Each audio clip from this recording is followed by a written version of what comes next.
Bismillahirrahmanirrahim. Assalamualaikum warahmatullahi wabarakatuh. Perkenalkan, nama saya Elsa Amelia Putri. Saya dari kelas K620ANR. Saya adalah mahasiswa semester 5 Universitas Teknologi Digital. Pada kesempatan kali ini, saya akan mempresentasikan materi tentang Ma'rifatul Insan, guna memenuhi evaluasi tengah semester mata kuliah Pendidikan Agama Islam 5 yang diampu oleh dosen Ibu Dini Uluwiyah.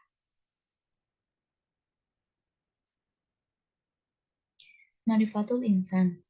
Ma'rifatul Insan mempunyai dua kata, yaitu ma'rifat dan insan. Ma'rifat berarti mengenal, sedangkan insan berarti manusia atau diri sendiri. Jadi ma'rifatul insan dapat diartikan mengenali diri sendiri. Secara istilah, ma'rifatul insan sendiri merupakan suatu proses mengenali dan memahami penciptaan manusia oleh Allah, yang mana manusia merupakan makhluk yang paling sempurna di antara makhluk yang lainnya. Nah, pada materi tentang Ma'rifatul Insan, kita akan membahas tentang Ta'arif al-Insan atau pengenalan manusia, Hakikatul Insan atau hakikat manusia, Tafatul Insan atau potensi manusia, dan Nafsul Insani atau jiwa manusia. Yang pertama, Ta'arif al-Insan. Manusia adalah salah satu makhluk ciptaan Allah yang memiliki peranan penting dalam kehidupan di muka bumi. Manusia juga dipandang sebagai makhluk yang paling tinggi derajatnya dibandingkan makhluk Allah yang lainnya. Bahkan Allah menyuruh para malaikat untuk bersujud kepada Adam alaihissalam.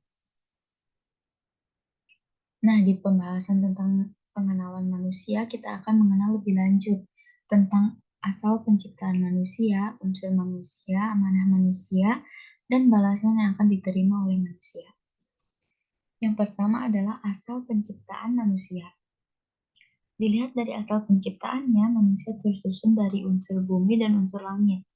Unsur bumi karena manusia diciptakan dari tanah, seperti yang tertulis pada firman Allah pada surat Al-Hijr ayat 28, yang artinya, dan ingatlah ketika Tuhanmu berfirman kepada para malaikat, sesungguhnya aku akan menciptakan seorang manusia dari tanah liat kering, yang berasal dari lumpur hitam yang diberi bentuk. Quran surat Al-Hijr ayat 28. Yang kedua adalah unsur langit. Manusia tersusun dari unsur langit karena setelah proses penciptaan fisik yang sempurna, Allah meniupkan ruh kepadanya. Allah berfirman dalam Quran Surat Al-Sajdah ayat 9, yang artinya, kemudian dia menyempurnakan dan meniupkan ke dalamnya roh, atau ciptaannya, dan dia menjadikan bagi kamu pendengaran, penglihatan, dan hati, tetapi kamu sedikit sekali bersyukur. Quran Surat Al-Sajdah ayat 9. Yang kedua adalah unsur manusia. Seperti yang sudah dijelaskan sebelumnya, manusia terdiri dari unsur bumi dan unsur langit. Maka dari dua unsur itu, berdasarkan fungsinya, manusia disimbolkan dengan tiga unsur utama, yaitu kolbi atau hati, akal, dan jasad. Hati, akal, dan jasad adalah anugerah Allah yang harus digunakan untuk menjalankan amanah, yang langit, bumi, dan gunung tak sanggup mengembannya. Amanah itu tidak lain adalah amanah ibadah dan khalifah. Yang menjadi perhatian kita adalah bagaimana manusia menunaikan amanah itu. Amanah yang pertama adalah amanah al-ibadah. Dalam kehidupannya di dunia ini, manusia diberi tugas-tugas agama, yaitu mengerjakan perintah dan menjauhi larangan, di mana jika dikerjakan mereka akan mendapatkan pahala, dan jika ditinggalkan mereka akan mendapatkan siksa. Amanah yang kedua yaitu amanah al-khalifah, yaitu kepemimpinan di muka bumi.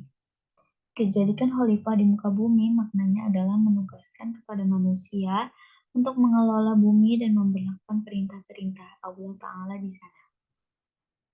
Di antara tugas-tugas khalifah fil ardi ialah menegakkan hak dan keadilan di muka bumi, membersihkan alam ini dari perbuatan najis, syirik, fasik, serta meninggikan kalimat Allah.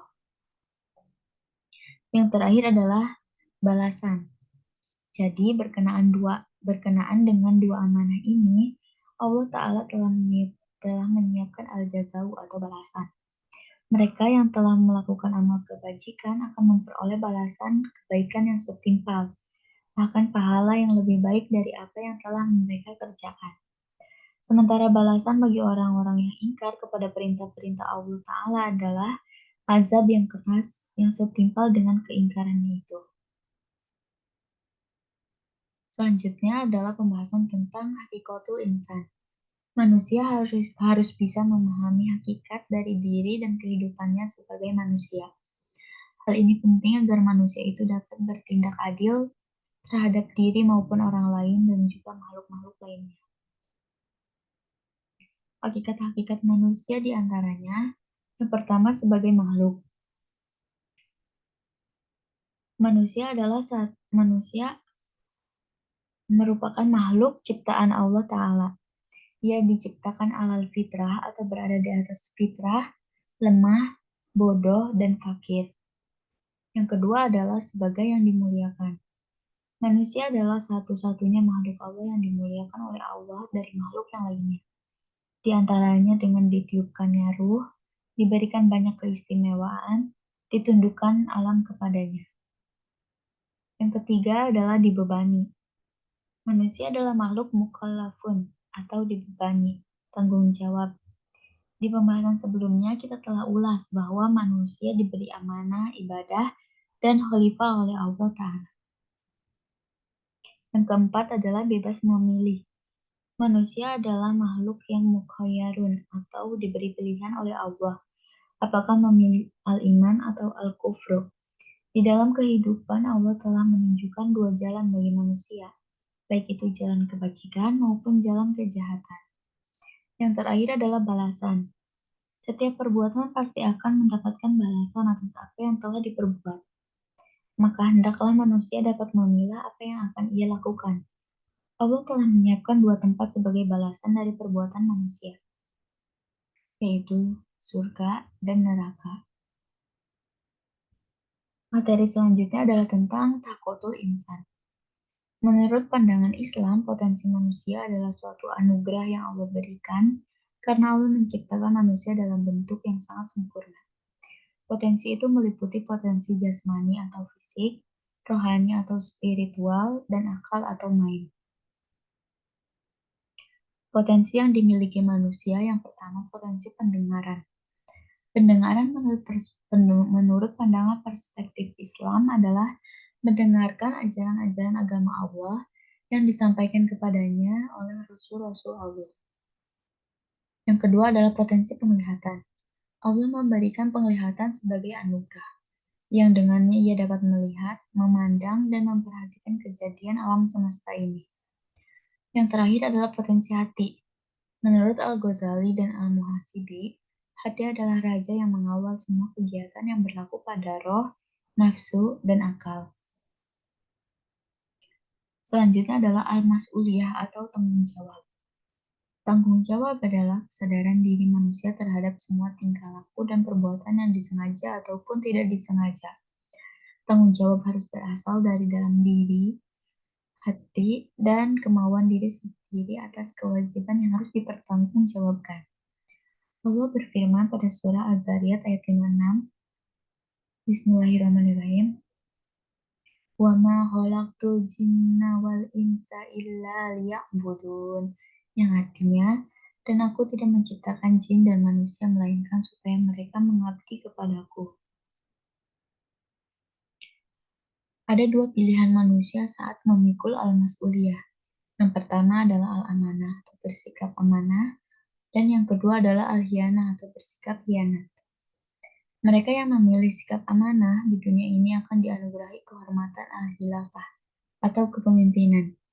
Sedangkan mereka yang tidak mau menggunakan potensi dirinya untuk beribadah diumpamakan oleh Allah dengan berbagai perumpamaan yang hina. Di antaranya yang pertama adalah kal-an'am atau bagaikan binatang ternak, kal-kalbi bagaikan anjing, kal-girdi dan kal-khinzir bagaikan kera dan babi, kal-kosabi seperti kayu, kal-hijarah seperti batu, kal-himar seperti keledai, dan kal-ankabut seperti laba-laba. Pembahasan yang terakhir adalah tentang nafsu insani. Nafs atau jiwa dalam pandangan Islam adalah diri manusia itu sendiri. nyawa atau roh yang menyebabkan adanya kehidupan, sifat yang mendorong manusia untuk melakukan suatu perbuatan, dan perasaan pada diri manusia. Jenis-jenis dorongan jiwa. Yang pertama, an-nafsul ammaratu bisu'i, atau jiwa yang memerintahkan pada kejelekan. Nafsu amarah adalah jiwa manusia yang ingin memenuhi kehendak hawa nafsu dalam segala bidang kehidupan, sehingga tidak menghiraukan kaidah-kaidah agama. Misalnya saja bersifat takabur, tamak, kikir, senang menyakiti orang lain, dan lain-lain. Yang kedua adalah an-nafs al-lawamah, atau jiwa yang menyesali diri. Disebut nafsu lawamah karena jiwa ini suka menyesali dirinya karena sikap dan tingkah lakunya pada masa lalu. Menyesali dirinya karena berbuat kejahatan, menyesali dirinya karena tidak bisa dikendalikan pada waktu senang maupun susah. Namun meskipun begitu, tidak semua nafsu lawamah ini bersifat buruk, melainkan ada kalanya juga bersifat baik. Sebab dalam jiwa ini juga bersemayam beberapa sifat terpuji, seperti sifat iman, Islam, dan penyerahan diri terhadap qada dan qadar Allah. Yang ketiga adalah an-nafs al-mutmainnah, atau jiwa yang tenang. Adalah jiwa yang tenang karena iman, amal soleh, dan ketaatan kepada Rabb-Nya. Nafsu mutmainnah dapat diartikan sebagai nafsu yang disinari cahaya, sehingga dapat mengosongkan hati dari sikap tercela dan terhiasi dengan sifat terpuji. Nafsu ini dapat menciptakan ketenangan jiwa bagi seseorang. Orang yang berada di tingkatan ini adalah orang yang sedang menuju ketenangan ilahi. Yang terakhir adalah an-nafs al-mulhamah, atau jiwa yang diilhami. Adalah nafsu, ruh atau jiwa yang selalu berada dalam bimbingan dan bisikan Allah.